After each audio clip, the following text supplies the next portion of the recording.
One sang Koshe Bible. Wama Frankano Sunano Pare Eidra. One sang Koshe Bible. Hallelujah. Nyame onshiro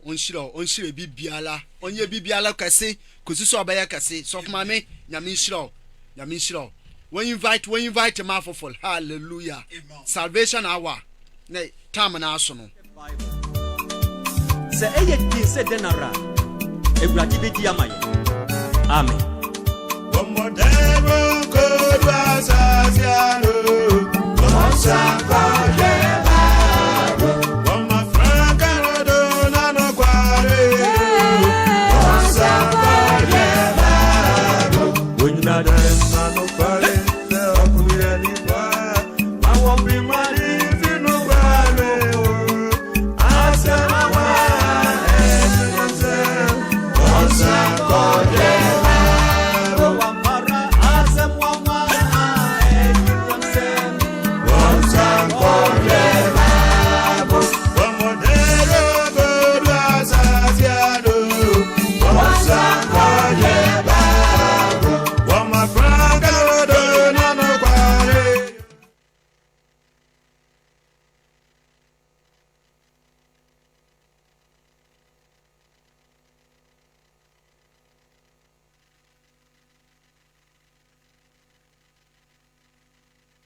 Mame Sandra, nyame ompeja wunfi adum nkwa adum sania everyday biala e follow yan. Me mpa agba nyina se nyame obaya wakoma so ebisiade momo. Hallelujah. Amen.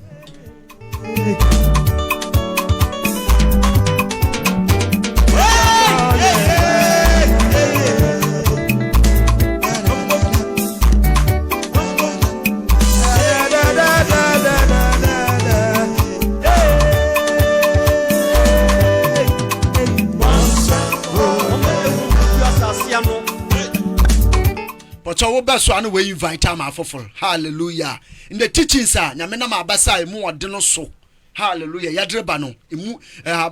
amen. Amen. Emu yedul.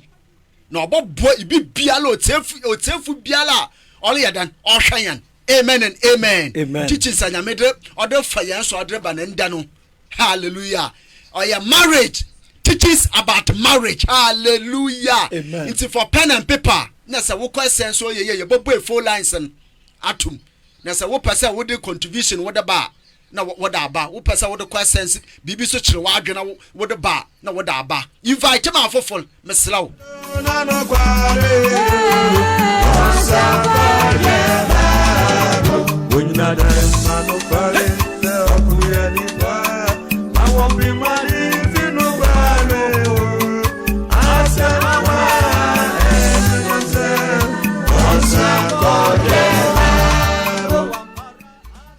as yansan yankosha Bible no mu back yansan yankosha cho no mu chosam no yansan yankonkosha mu back amen and amen. Amen. Pato yade yanko wa my friend do na no kware wasa go ye Bible when you not dem no kware. Hallelujah. Sofu Joe. Hi, nyame yo kase. Sofu Joe nyame onye okase kosi se be ye kase pa invite ma foforo. Sofu nyame nshirawo. Sa so na sofu mame Charlotte nyame onso baby a ehwayen baby a wo John Cole Madrid nyame onso pass everyday be e following. Afanan Sandra nyame onye okase sofu mame Vicky nyame on pejaw pa Sandra nyame nshirawo pa. Mempa agba nyina se wona wo follow nyane bia no nyame on page one ade a wona haw bia la odan wono so no mempa agba nyina se nyame oba supply one woni needs. Hallelujah. Amen. Nyame on shira one na onya won ka say when you invite ma afofol one bre page so more no one be mete bi in the teachings no no ya fine pa. Amen. Amen. Mpocho sofo mpocho ambrase mpocho ho tesен. Oh, Christ adom me ho ye pa. Hallelujah. Yantam na so. Pacho na unso e. Mpocho muso adom ya muso nyame na adom. Nyame na adom ya mo ye papa sofo. Nyame na adom ya mo ye pa. Menyim se otefu so mo nyina so. nyame na adom awon so wo hu ye papa. Amen and amen. Amen. Evangelist empocho huneme Kristo Yesu adom bibia boko. amen and amen. Hallelujah. Evangelist is Kristo Yesu na adom nti no ye pa. Amen. Amen. Mpocho yesta yentam no waso kwampo mo apa ho. Amen and amen. Yentam no waso mo apa ho. Amen. Hallelujah. Amen. Nti sofo mpocho enye no room na manyame ododom yen no ya fombla. Amen. Paye. Amen. Don't for ne mobrohunufo Nyankopon enen so oma ye de aseda ma wo.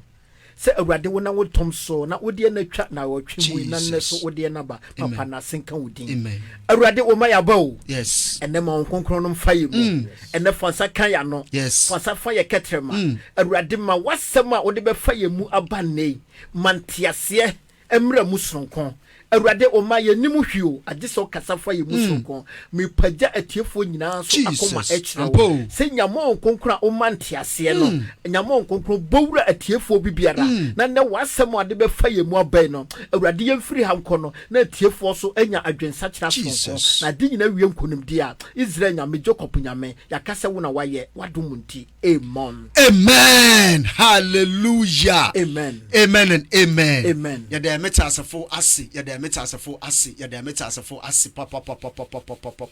ya de metasafo ase mpa ebo no imu ye hom pa elder nyame onshiro pa onshiro papa nda ya ba teachings nyame se ya from bla wiase na teachings about marriage. Hallelujah. Amen. Teachings about marriage. Evangelist elder saade we sa teach afan awale ya ade a odi nyimpa power ablabom pa o papa easy. Awale Ye program kese pa. awale ya ade odi nyimpa nya papa ablabo yi mo papa nti ono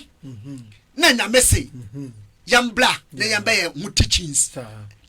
about marriage, but minyim say nyame na adoma yenwie teachings no na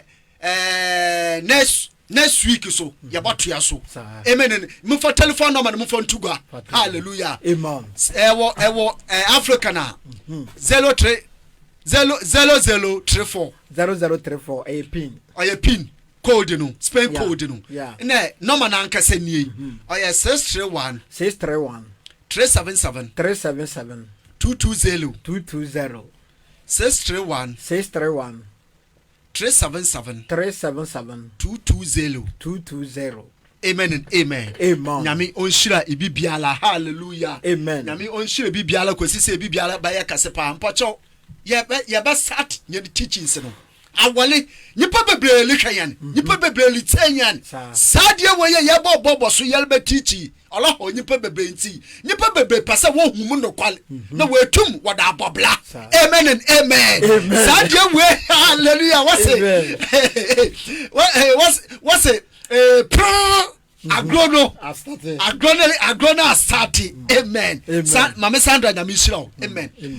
Elder awoblasema se yekase awale kura mpono onye di ade yekase awale ya onene di ade yekase awale ya. Hallelujah. Amen. Fa akwanya we so na menchia atiefo mechacha mu nyina wo Yesu dimo. Amen. Jesus salvation ma mechia mu wo Yesu dimo. Amen. Ye papa baduka chire ye chia wo Yesu dimo. Amen. Papa awale ho asem no de asem pa. Yasem because se me hwe enne ye wo mu ya aware ye beye 100% ya mu 70% de papa o mu wo problem papa mu beye 30% ne ye normal. Papa ye ka aware aware nyame na ye aware ye be wura babo nom kakra eja mpacho yenkoje Genesis chapter 2 verse 18 no na yenhwe no mo bi mfiri ho na menkyere aware no mu ye ka aware a nyame ne bo aware said ya wo hwe bible no ma o se nyame obo Adam. Make can Genesis chapter 2 verse number 18. Yeah. na awurade nyankopɔn ka sɛ ɛnyɛ sɛ onipa nkɔtena mɛyɔ ne nsa so boafoɔ ama mpatwɔtwɛ ha ɔsi nyame ka sɛ ɔnyɛ sɛ mema onipa nko tena mɛyɛ ne sɛ so boafoɔ ama no nyame ne hu yo sɛ ɔnyɛ sɛ nipa nko atena ba ɔsɛ ɔbɛyɛ ne so boafoɔ yɛ dɛn ɛma no ndi papa sɛ yɛka aware a ba ma sɛ wokɔ ware a deɛ sɛ wohu no sɛ manhɛ sɛ ba no ne ho ɛfɛ ana ba no wakɔ school ana ɔwɔ dibia bi na mmom deɛ ɔsɛ wohu no sɛ ba no ɔyɛ ɔsɛ so boafoɔ deɛ di kan no ɔyɛ boafoɔ ɛma wo ba ma no so a wokɔ ware no ọba no so ese ohun se ampa ba ma we ya me be ware ni no eye ba ma me so me be den me be boa no se ye ka aware a ba wo mu 70% ba ma 30% pe no ba ma wo yes because ọba na be hwefie ye because o se ọba no be ye ba ma no o se so boa so evangelist we dey mesra wo 30% ne 70% pese wo chire me be bie mu pa okay yes statimu a ye bie mu because oba ba ma ubetimi asum nyame ya ogina oba so okay wa brabo yam kapsempo no ya busi ya kan fo ya kasa mu se ba ma so wo bo bra na se su ya oyire ene bo a wo se wa brabo so ansi ya oba akro no a okay two ba ma wo sori a wo de onim so obekọ adwuma oba na wo fie oba sise fie ye nkula wo ho oba na be ye bibia sabi even though aduane kura ye bedi no oba ne be hwa hu sampa fridge no aduane wo mu ana ene kitchen ho aduane wo ho aha nti no wo ba ma no de wasabia ne so wo sori ya bia wa use kana to na po a wokọ oba na be hyehyɛ sa no mani nyina wo benya ahoho oba na be hwehwɛ sai ampa ahoho ya bai kwanse so ne yemfa so nye dai yense wa ahoho no so be ya ahoho no ni be kan fie ho se wate ase ye betimi ahyehyɛ normal bi senka emetia oyire betimi ayi wa firi mu nti oba de se wokɔ ware na se wunya oba oyɛ oboafo a oba ne boa ma osumu nyame oboa ma onoma nyina akoso nti no de mahwɛ ne aware mu se ne aware problem aba no ye nipa no bebre ye kɔ ware a de ye nin ne se oba no ne ho efe ba no owodibia ba no sika wo ne fie na ba ma no waye den wakwakọ ware no ana de oba no so hu ne so ba ma no ne ho efe ba ma no wa brechire ana ba ma no owodibia na ne so akọ ware no ndi sa ware no ono nye aware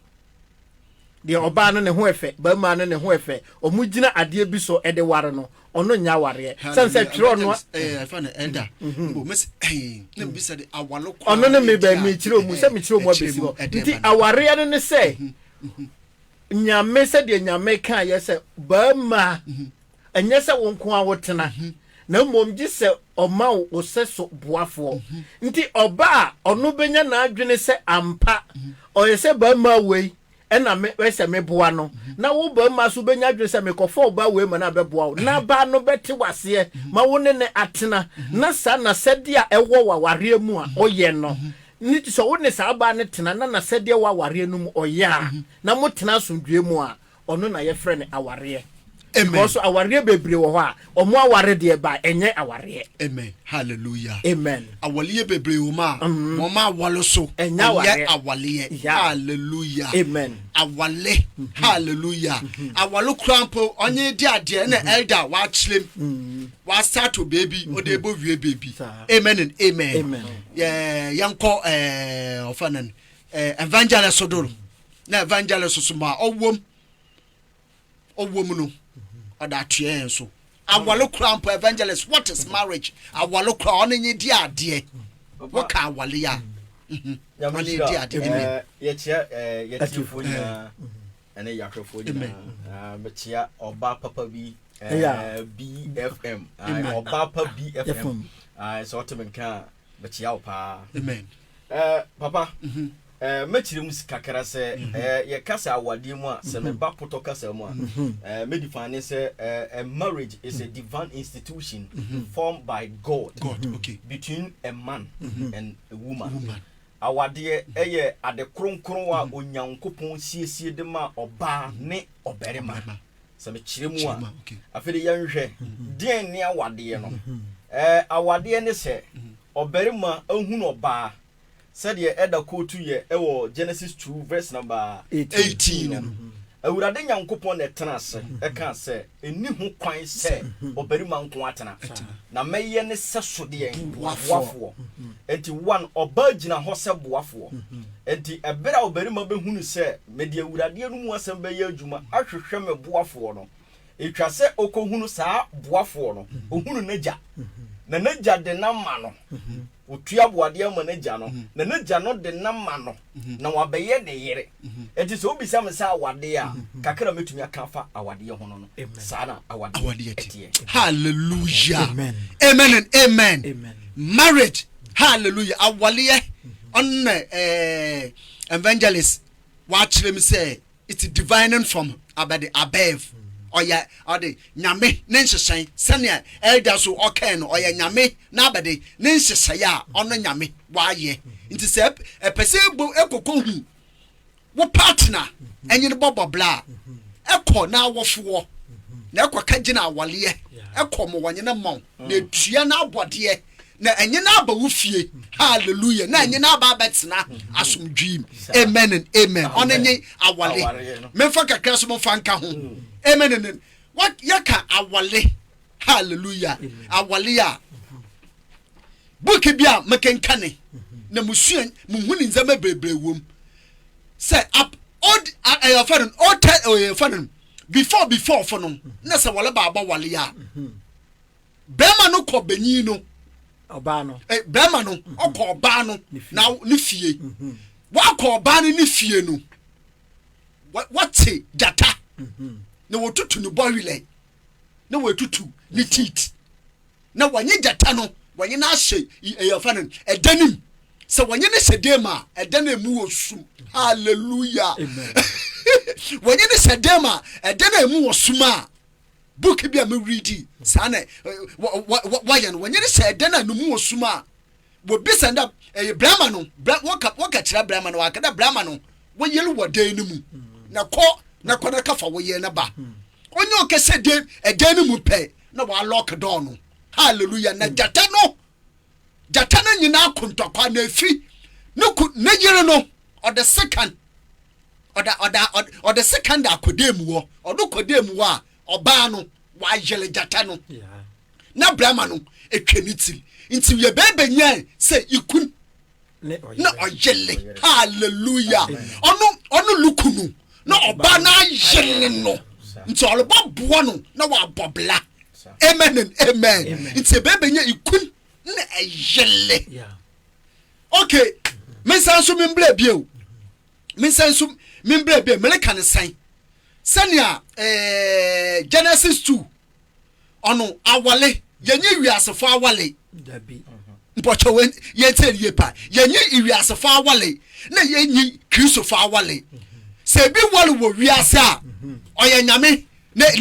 na abade ni decision oye nyame na okreti ina ebisu wale wo asole dem a oye nyame iti awale ye ade a oye nyame ne nsano ne nhyehyeye hallelujah awale nyi wo ma wiasefo amen o na awale na nkasa particular no so nyi wo ma Kristofo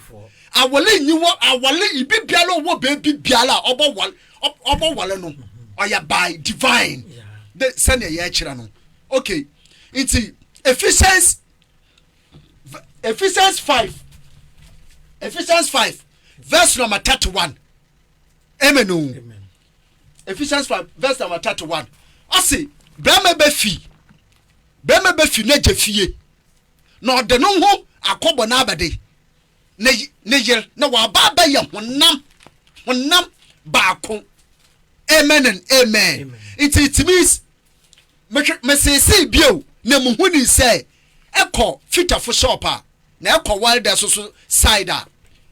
ya fanda adu tu na welders ibi oya welder electrical welder bi abemu na wider waso sanda no tu no waso abom se also bom oya dina sanda adu tu na waso abom no obaba ya abade ade abaako amen sania bible no oleka no amen o obafi na jefie na ode no ho akọ ne partner na wa baba ye honam baako nti awole so ya ade a bema no oba wakabuma wababa ye honam baako divine from above. Amen and amen. Amen. Nyame onshire bibiala hallelujah. So what yan ye start to baby teaching start to baby ye the baby. Amen. Now another one so ochil madwen sofo awanu teachings na yele no another one ochil madwen pa anye say sisiale ye wom no sisiale ye wom no se bili bo wala asofofo na waja awal oba ne papa enyim oba ne maami enyim se bi olbo wala wase no o wase ye no asole fie ibi wo wa ibi so wo na maami no wo ho but papa ni nyi wo sofo maami to bi gina so oya oba no ne maami afanan ibi so wo na ma sofo so gina say oye onenye ono no otete no nti oye ne papa no nti wotum waje demo ayafan sof maame no onye sofo wotum waje awal wafa nti oye say in this generation yewo mi oye say sof maame anaso asol waje awal ana hallelujah evangelist membra wo so amen and amen. Amen papa. Question with a very broad topic pa na you be free baby. No they be baby. They baby. Said you okay. Papa say you share awade ankasa pa fapem a. On say nansin asem di fo bi kan se bi na mesere. Na nasem okay say da. On say yes empratwe nye. Na ebere nyankopon bo Adam no e di ifu bae no hwan na Adam koye ne ho ade ma no na waka ni sei afison de kata ne bonne so mesere pa papa question ya obisa yi ye nhwe ni sei ye ka se awade a nyankopon ene bo Adam ene nyankopon kro ya ne kofa ifu de ne bre Adam entino if nyankopon ye agya edema if enti if na de nyankopon na de if ye den ebere Adam eno na be ye awade edema Adam. Okay. Amen pa. Amen pa. Afere ye nhwa de say ye hwa twrosemu a papa me de me hunu tumi a nyankopon de hye sofo nsem wa awade. Okay. So bi tie na owoda verse na proof na ya so caller on from boy na the tell on pacho muncho no evangelist say or say no huni say from Genesis to Revelation nyame ama sofu bia of an authority say onja awal on farmer ibi but imomede say of an walaja awala etubu koketinim but any authority there eloko akaji awala no afa sab quotation no say wo Genesis to Revelation a mpocho o say ewia efra na da atugwa na obaye ne da pa amen mpocho evangelist sodo papa say ye hwe twrosemu na emera na ko ye mpese be quote quotation bibiri kan emera ne ntiki on say ye hwe kwan ya Jacob fa so ware ya eye som no kosom ye e na oba na ja odene ma no okay one yem fair no yes ne say di hobby o yem hwe kwan a so edi ne baba ema David enye odifo Samuel okay nemum eye agya okay na de ne ba no eye den ode ma no on say ye behunu say awade ankasa no awurade di tumi no ema agya. Okay. Enti nyankopon sete ne ho as example e wo Genesis. Enti na odi if bre Adam no. Mpoche wo evangelist. Enti wo kese mu no. Enti it means oba mamili ntumi nja awale. Mami nja awade ofanja awade. Okay, yanko. Awade tumi kura papa. Okay. Because oya agency anam wa asase no so. Okay. Ena one ba nwoba. Eye berima na woba. Okay. Nipadua na wo no oba no eye berima na japade ye enye oba ne dia. Okay. Oba ba se boafo, oba ye korafo. Enti oberima no e de oba no mo oba no kora no ena oyi ne de ne baaye. enti ye ka bofra na oyo ba na e yo bani ma ne dia enye oba dia enti one se ma me gina mu gia wade a awurade nkanto no se ya wade mpena twen se ofa gia wade a osoro njintum se awade e mpena twen evangelist Mr. Meba hey nipa bebre mi seko papa asama eli bebre mi nipa bebre wo ma me na waja awale no nipa bebre wonu wofa na waja awale no nipa bebre sof maame na okoike gina nipa bebre sofo na okoike je wori jate papa no hey no te the teachings olukosui ma sabio na me na ma adom so ma eli bebre mi evangelist na nanyu asoso mpacho yanko unse awurade fire so aboa na entiase ya adwuma se de be ya nyina ye nkwagye besipi amen ohun se awurade tirimpo nipa bia ntume nsesa no amen yeah enti odi tumi ne ma oba na ja enti oba na ja nko na tumi de ne ba e ma awade ma me nka ho okay me pato what de me chiro enti one odi yemfa ne se papa ni wu a yo papa no ni odi na de wo ho wo fa ntumi mmegye awade e ma ma ne nya yie o papa no wu ye no di ade wo ho o papa no wonua enti so papa wu na se ye gye wa wade a etwa so papa busuam ni nua ejina mutumi di awade no ye mra sofo no so as a question yeah okay sofo nka ho sofo nye busuani enye sofo no japade ne oba no me pacho so atiase o sofo no mission ne se o jina urade ejina mu ka urade asam de kire nipa e kire nkwagye kwan okay sofo wo dwuma de ama no yen soma se beje awade hey pato what you say hey no to say so evangelist me no to say awole bebre ya awole bebe me mbalata so ya 100% only 2% pay but 98 ni na ya so fofo na waja awale ono so ono so ya mpena kana wrong nyame hey evangelist sodo so fo ntumi nji awade ma ne ye sa on say papa in a condition yemra that point say bia na abaya sofo na gi ni tiri ade ye no bia na oye ajanka bia yekofa no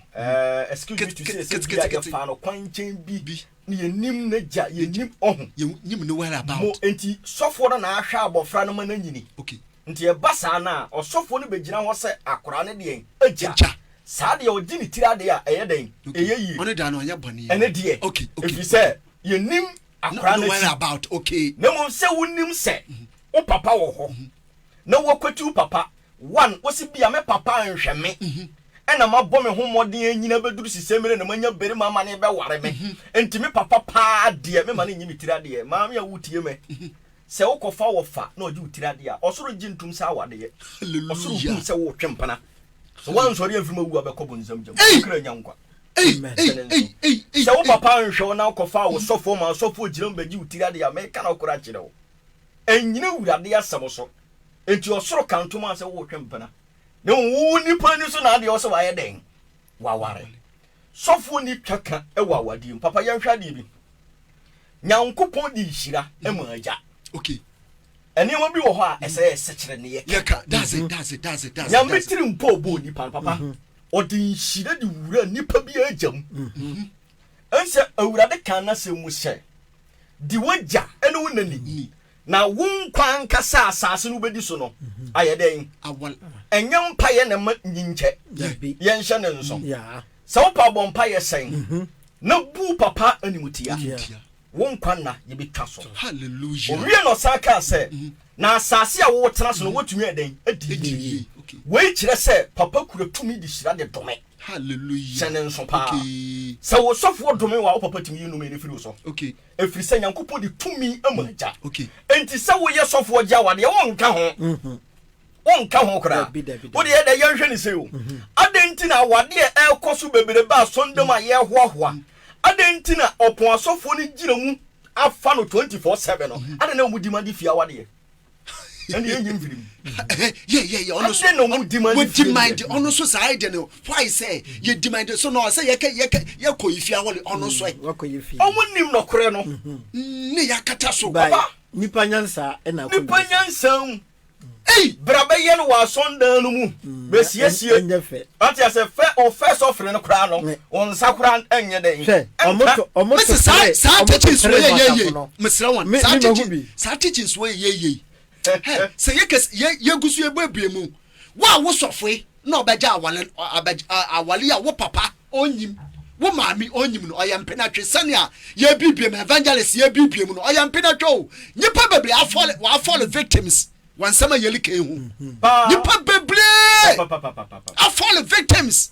Why is that no? I don't yakwa swale, or say yakwa swale, or say yakwa swale, or say yachi trust na yakano call. Hallelujah. Evangelism protect you. And dear, me the men say we see no. Dear me person at 40 are saying and say, young couple di to me, my jack.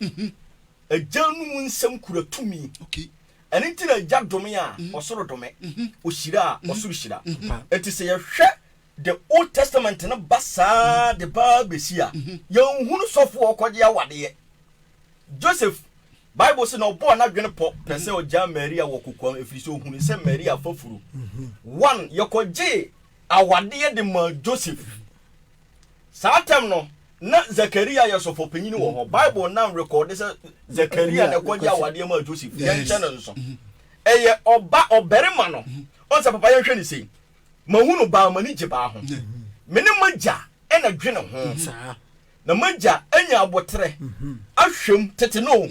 ahwem hunu fia me pesa me kware mu wolimu omo ankasa be underground work ehunu se abusu awura mi emu te sen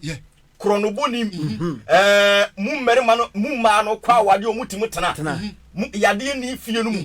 papa no nya abotre ahwem okay ehunu se ba na me pesa me ware no omodi omoni to fom no mu ye pa mpacho wate me kire ansana papa no akọ oba no so agya ho na oni oba na gya na kodi nkita ho se me bai ehunu bai na o se na ni gye no ho na me be hwese kwan ye den agya wa okay papa na oye ba no papa no obetumi akase da bi me mpene so ka so mpene so a wo ye den no doubt awade ni tumi maso hallelujah papa ye nhwade o ye bu komposhe ye chi ye maame no ma wade o mo ware ye o ma nko cancer 7 months ne 10 months 12 months okay o ma nko bi da okay ye maame mo okay papa ye mbisa so for do sign ne bompa ye gu o ma wade ye so hallelujah but ye maame ne ye papa mutumi tena se ware ye di besi as compared to ne a ye ma ho kwan a ye bompa ye all the corners and edges fasting bia ye bi cancer hodo bishop ni mu cardinal ejire mu edi won seto awade an so bono papa edi bo so me sai ade ye mi sankremofo etimi ware ma me ensa 90 mutena somdue mu emfie bebere a Christopher na ya ba ya ware ba ko na jatuato o chese evangelist no chese aswa no chese aswaden ya yo kon no awade ya fa pem no papa ye fiwo hallelujah ye fa pem no efiwo evangelist ya menshira papa ma fa mensem nsi ensem midinsi nyina ne se papa yem picture nhwade awade ye nyankopon hyehyeye free adebo ahyase no de to homa nipa se nipa je wurade adi se oye kristoni se onye kristoni se wo ye wadwene se opeso ware nko ade nyankopon hyehyeye na ado ho ade St John nyame on sure invite ma for the moment ya do ho hye nyankopon hyehyeye mu nko ade se ohuni se awade no hyehyeye ntumi nsesa brother kaka humi anyame nhira onye okase ese ohuni se awade no hyehyeye ntumi nsesa entiri se me kwati magya awade ni enyina papa wiasefo aware etimi atena sundwem besi nne enkremofo aware etimi atena mu obesi nne adana yenko a yadani bibia de aye spirituality spirituality so papa ya baifo oba wa de ena bayi aware ni nyina yedi ni nyina doje ya ye shirikira so wurura jeje hoye oni niam bia ye ne ware ye no awade ni di sen ena chesa awade fapem no ya yera no ona chesa awade fapem no ya yela no hallelujah ona no chesa awade fapem no ya yela no ono no chesa awale fapem no ya yela. The teachings about marriage in the Yevite na biewa suom nyame ba fa yanso abetensam na we pejaw say ewe a wo temi enwale ya don't do mistake. Yeah, awareness time, don't do mistake. Awareness am when you about wodo teaching say ya na awareness, don't do mistake. Eda ya ba wo so hallelujah me fa kakra papa di so papa wonim awale ayese wo koye ade bi yese ye na wonim ho bibia di wonim ade no ho bibia wontimi nya ayese wako school teacher say mo be ye exams wa twere gu so wonim ho be obe da ye wontimi nya ono ne akoba no ama ware no kakra bia na aye basa no sense ye ware bebre ba ware no ye nim ho bibia no ane se kwadwa ware ama ware kwaku ware o so ware se wahu na wakọ ware papa e hwetwero no mu a o se abusuani ti ne hwan ono ne eja no ndi abusuani ti ne papa homre wa mama medini wo ho wa ma ofadini wo ho ndi evangelist ya je no ho no famiko Deuteronomy 22 verse 28 na ye hwe asem bi kakra bi wo ho abusuani ti ni eja ndi ha na be me ya hu se wo koye oba ho ade a hwan na ese wo ye ma no Deuteronomy 22 verse 28 no to 29.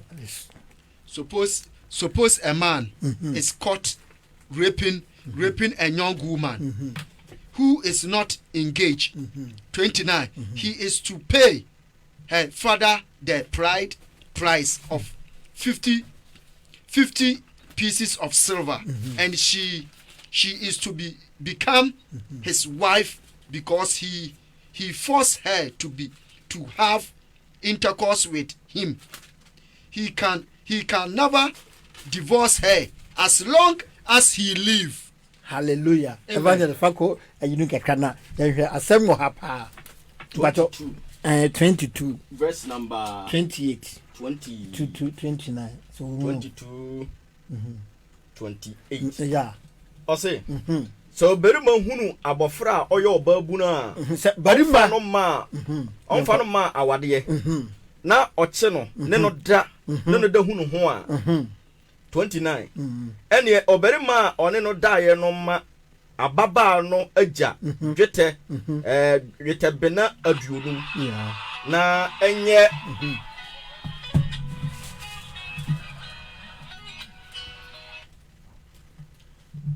epacho metisu ma 29 o say ene oberima one no da ye no emma ababa no na gya dwete bena aduonu na onye ne yere se obrana o say na wabrana sinti na ononko ne o say na onko no ne nyina amen nti ha no o kire yi se abrantie uhu ababa wa bi mpo se bi ho no wanko hu abusiamfo ansa na wo fa no onu ne sese ho na wanyem no nti wanyem no tua ni tirika ne yeden manager homre no wa mosofu bi adini wo ho homre no wanka se fa kwa sondan mu o si tua tire ne ka yeden fama naja sa oba no woni ne e ware akosi owuda okay wontimi nya sa oba no nti papa aware de wo mu ne se ba ma no wo kwa ware oba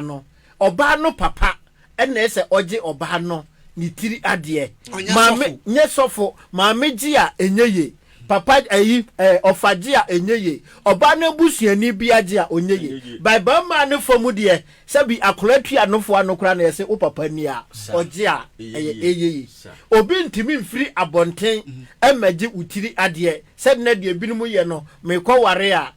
me maame sabi me maame aye yarefo kakra ana me papa ne nsam nye ne ho atete ntimi pe animonyamfo na odina ko gina ho na akwaje aware no ono nya aware nyame enye den ennimu kanso se abusuani ti ne eja no nti obi ntimi mfiri eja na chi enye oba bia ho ade se de ne ekono ne bitimi kotua sika especially ye bogafo ekura ye so na ewo ofiri ha wu okoya na wakwese baabi na wako bahubi na wakomo obi akoto busunya na wa yo ba no ho ade kama akoto kotua sika ma obi oye papa wo so ye maame na omo so akogina ho na omo akoye wanya yire eni nanu ni nansa aware no begu me se ade we bi si na no afo wie ye na aware no ba na start ya oye basabasa no samre na ba ma na hu se wa ye mistake homre no wo papa no ma me se akura bi ase na okofo omo wo kuro mu se omo no ye papa omo megina ho nye ayi na ba ne ha se o ye basa why na wo nti ye mistake power sa de na aba ne no nti me de minim ne twero num kakra ne say aware de wo kware a abusua no papa ne o so ogi trensa so for de baba mu a ne de obeba mu kakra ne say wa bebo mpaye ahira so afutuo kakra bi e wo babu no mu a na ode atuato na aware na ye fe nti nka onu de afiri mu de a nka sofo bia party bia nya den eni aware mu biem se de ne yehu no enne bi kware a asore a wo be ware mu no tese sofo no ne afa ware ne hu bibia be siesie asonde mu wo beto carpet beto nkonwa sansana de sofo beje atare a beto ama sofo ne sofo ma me dress no mo be dress nyina no gise wo be ma no de to na se wo ni ska be da ko esa de no na koye problem ama nipa bebre wo omaware bi potimi ka se na se ba ma no ntimi nye sa de no sofo no ntia se ma no nye den onware oba no chese onisiko be yesa no ma no ntino ontia se na oba no tia safo no de obehu ane se omo aye den omo akobo adwaman when na de bae wo sofo hu na de bae nso se nka wo tia se onko hu neja na nka ontua ne tirika nka ho na bia sika kakra bi kura wotimi ye den ekoyeye na nka sofo ko bom pa ye gu so nti papa de meka kakra fa ho no se na dia sofo no ye ne aware no eye wrong eni ho sa kura eye wrong amen hallelujah amen ni asofo waje awale aboso no oye wrong elder say oye wrong nyamu na adwuma no dabi nyamu na adwuma no hallelujah amen meso memfa kaka memfa nka ho hallelujah amen mohwe krisie soma ye were the doctrine of Christ na ye were the dogman nyimpa ne nhesai hallelujah nyimpa ne nhesai abaja asola afa nyimpa ne nhesai abaji asola afa nti 1 Peter amen and amen 1 Peter baba kabibi 1 Peter 4 hallelujah 1 Peter 4 1 Peter 4 verse number 11 I say so sale kanyame na asama kaniye amen so wo kan wo hwa twosam num akanyame na asama kaniye oye owo say wo kaniye ne owo twosam num no ono na wo ka hallelujah ye the docman ni panense say ebo wura asolim ontesa but yanya ne sa Inti Yesu bebe ke bibi wo Matthew 15 verse number 3 ase won day Yesu ni anuma sema wo po trosam no the command of nyame no wa po na wa ba fa nyimpa ne nchechele amen o ma yele ken asofofo ose koto chain koto sidana ansa na baba wale o say eto kala ansa na baba wale ye be hwo denim sofo ma me hwo denim amba sha wotanim say wa TV say wa freja e we say ya e we na nyina ya doc man hallelujah or you the doctrine of our what the church ewa onye the for the doctrine of what Christ no command any di ye dey to baby amen ono so nkyere say menka say e ba wale a emboa ho but mesro sofo wo hwe me mesro pa into 1 Timothy yen hwe bibi wo 1 Timothy 4 yen kan kaka 4:3 ala hallelujah 1 Timothy 4 verse number 3 amen 1 Timothy hallelujah 4 verse number 3 ala imagine us in the name 1 Timothy 4 verse number 3 verse number 3 wasi awade kwan ka se ontua won ho nnuane a onyankopon bo se oye awana no mepe ase wasi awale kwan asofofo bebre yesa awale kwan hallelujah ibili ba wale a ase tokal iti ibikuno onya bia obobo adwaman sa iti aso many nsolu one members li adwaman nya ya asofofo no yeah asofofo no wesi awale kwan inzaba poto wali yinselugu wali yese ni nyina afi asole na hyehyai so for mama oye Mary Council no yeah na oba no bebisa na abrante no kra no ne dem mu tesen ha ebia ne dem mu nkonwa na ene atwen ma ne nyankonwa foforo enwa atwen ma ne nyankonwa foforo ontwene na se no ya na no ma so yes which is very wrong. Your boy phone lines in atom. Amen and amen. Your boy phone lines in atom. Yan time no. Amen. Or your 631 377 377 220 631 377 220. So what baswa? Hallelujah. Nia. What about support no? Fabla. What opinion? Na say bibi so chire wadwena in sama yelbubo sui. Na daba. Amen and amen. Phone lines no why ready. Amen. Flesim na flabla. Ya waha. Hallelujah. Nia wo pesa wo support program no mo otim no fabla. Amen and amen. Me say ya what the doctrine of Christ on yeji ya to nyi pa ne say na ye guso me fully say sa me ye we no manya ni monya. Yes asofofo wa da asolafa yetum ye bobanyi no ne papa na asoom say nya na akasa oye nya na asole member nya na akasa ye boko akaja awale no onya nansa na ware na wale na egu sanse o mo amfa ne kwan so sani evangelist papa ko ni ho hwio bebre ya kofuru lu ma su lu ma betinam china esi nti bra betinam no what is wrong I wish your papa man so trifo bi a o ma yes obere o ma sorry o ma na wie so wobaka say oh so am bad dia nyame aye wie spiritual side ye break out bibia ebe break ebe ye woba wolo onya nansa na wole na adegu the teachings of marriage na yegu so no sadie we look me tin no ma bikurase aka nsa de evangelist na woken ye ma me no moko ware o mo anko cancel ye nana no mo anko bi nso mo tena ho nkokro me wa bremu emaya bremu mna tete bom bo kitapoma na o mo ko enne ye be ko cancel American so no 3 months to wait ibi a year no wakwasa adiri nyina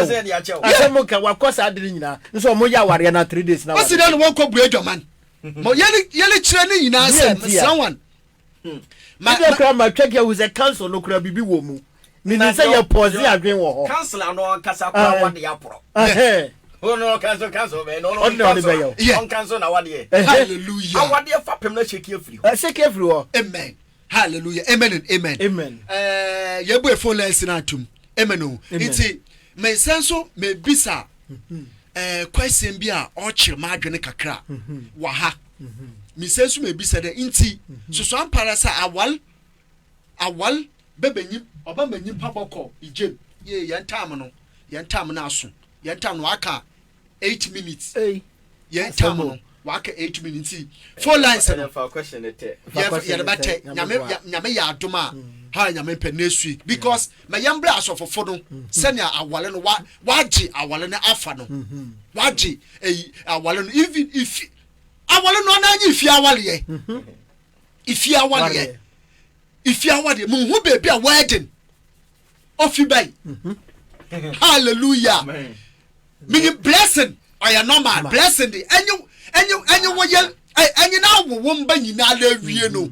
na se mo kwa aswale denim mo kwa aka ya blessing or normal hallelujah it's ye hwa na nipa yi we fi it's aso na evangelist na onye elder to wole ka say wo ba ye so nya na nsa na wole na egu because in black mo baby o say dey fa no ya missing road no pra o de ye hwa de kura de bo ahase o say awade na start free mpempen so say papa hallelujah me repeat na man wi ana atua so no man no hallelujah telephone number no say nya ha man outside Ghana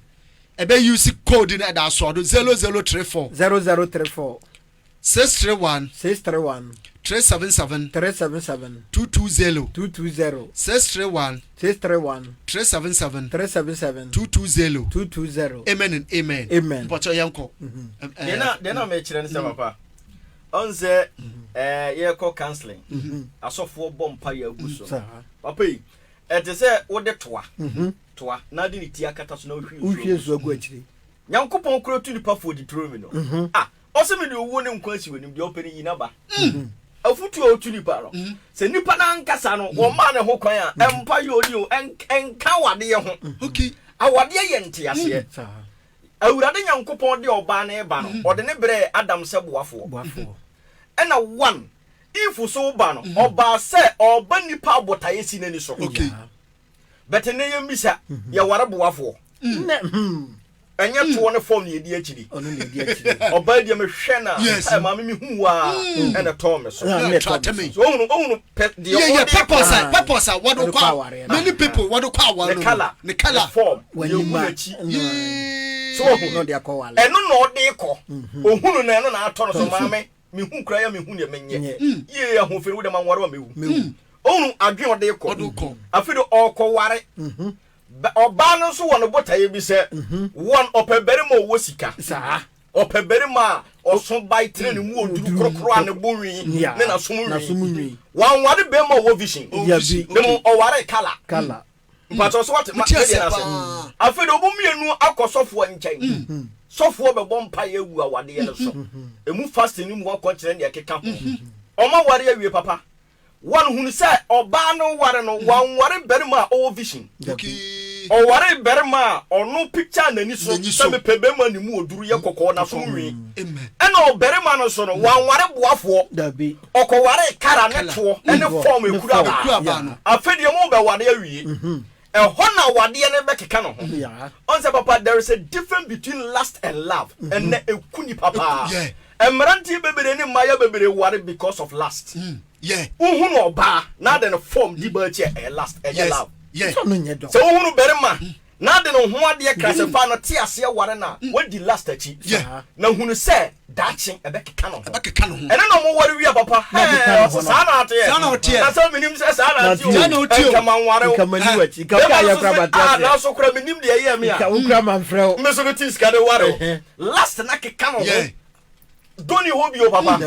mpacho so oba na bewo e ma ne nufu ya te agu e ma form ni nyina dwili because of say berman de oto nti sabi yo o de oto nti ne wara no aneto ni hobi o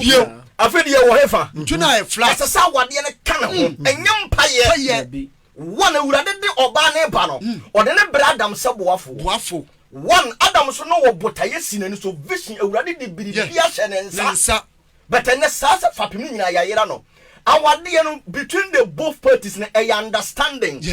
sentiase nimu a obua empire ne de hallelujah awurade nyankopon hunu say Genesis enkrofo dan yo musi there is nothing can stop them